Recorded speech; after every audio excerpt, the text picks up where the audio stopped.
I think there's been a lot of changes in downhill. Mm-hmm. Obviously, broadcast changes, etc. Right? And I really wanted to get your take on it because you're here, and I think it's an important thing that we discuss, that people hear from from a racer's mouth. What's your current vision of downhill? Where do you see it going? Does some of these changes, does it worry you? Are you on board? Again, it's a bit of an open question. I'm sorry, but I'd just like to hear your side of what you feel like's going on. I think we should be so lucky that a company as big as Warner Brothers Discovery has looked at our sport and thought that is worth investing millions. Okay. The biggest investment our sport's ever seen. I think you're crazy to think a company like that would purchase a sport with the intention of making it worse. It's not investing, That's not what's happening here. We just have to give it time. Okay. That is, in my point of view, it will absolutely be better. I think there's a lot of aspects of it right now are already better. Of course, there's some it's a massive company, there's politics involved, and that's the part that I think people are having the hardest time with, is how unknown the changes are and how quickly it's happening.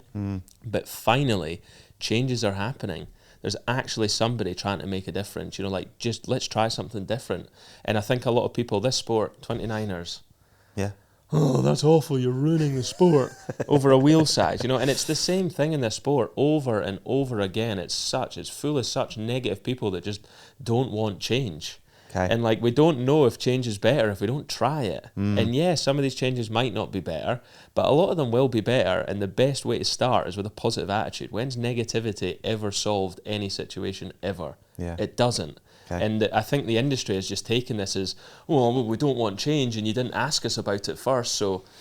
And that's kind of what it's been from the outside. I think as far as I'm concerned, I've managed to set up a race team, and it's made it way easier being able to have Warner Brothers Discovery at the top of your pitches. That's who's streaming our sport. TNT, BT Sport, that has helped us. It's already helping us. Okay. And if people say it isn't, then I think they're looking in the wrong places, because we've managed to do this in an economy that's so difficult right now, in an industry that's apparently really, really struggling. And that really entices people. When we mention that to people, they go, oh yeah, I know those guys, I have the subscription already. People are locked in. So on theory, mathematically, it all adds up. It makes sense. It should and could be better. So I'm positive about it. I think for me, I turn up to the race, the tracks are still sick. The organisation's amazing. There's less riders on the track, so the condition of the track's better. We've got more space in the pits. There's just as many fans turning up to every race. What more do you want? Yeah. Mate, it's just good to hear it from, I guess, someone. You say it's easy, and we've always taken a stance here with this of trying to be positive. Yeah, you have to be. You have to be, dude. It is hard, obviously, to ignore some of the online stuff. You know, people aren't happy about it being X amount of money now and this and that. And like you say, rightly so in some ways. Yeah, rightly so. Yeah. It used to be free. Yeah. Now it's not. I get it. It's hard, but ultimately we all hopefully want what's best for the sport. Yeah. And like you say, man, I honestly, if I've been totally honest, I'm kind of sat in the middle with it. Yeah. I just am. Yeah. I love watching the races. I don't currently have that subscription. I'm like, okay, all right, I got to get that. I get it.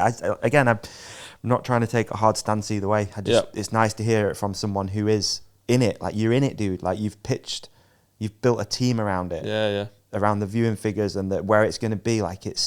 You're in it. So I think for most people, just to sit at home and not have the full picture and be as in it as you are is, it's tough, isn't it? Like you say, it's the core audience are the ones that I think that feel like they've been hurt the most. But the core audience need to realise that we are a tiny speck. Our sport is an absolute speck on the map of sports. It really is. So the core audience that you see on Pinkbike, that's a few hundred comments. In the grand scheme of things, that's nothing. We need 1 or 2% of the 200 million viewers or whatever that Warner Brothers have with its subscriptions. We need a tiny percentage of that to come into our sport to make a massive difference. That would never have happened with how it was before. It would always remain on a website. And you could go and watch it for free, but our electricities went up. Your phone prices went up. The cars have went up. So is the core audience expecting this company to just be a charity for our sport? That's really what they're asking, And the thing that bothers me is everything is going up in the world, so of course they're going up. But as long as the show goes up, as long as the standards of everything rise, and I know they are trying. Yeah. They obviously have the UCI, notoriously difficult, and they also have venues to work with, who of which some can be notoriously difficult. Yeah. So there's three parties here, and everybody's dogging on one all of the time, saying you're the ones to blame. There's a lot more behind the scenes that are going on that we don't know about, that you have to just respect and go, these things are happening for a reason. They're doing it this way for a reason, and they're expecting to make money. They're coming into this to try and make money because it's an investment. But they can only make money if the sport becomes really popular. So you have to just give the belief to them and say, these guys, they know what they're doing. They're a multi-million-dollar company, you know, trillions maybe. Yeah, it's like, probably, yeah. You Definitely have to billions. just believe in them, you know. You have to believe in them and give them their due. It's, what is it, like a 7-8 year contract, and we're 3 years in. Just everybody calm down. I think there are things that are improving. And for sure, if we get to the end of it and it hasn't improved and it's went backwards, sure, light them up, you know, fire away.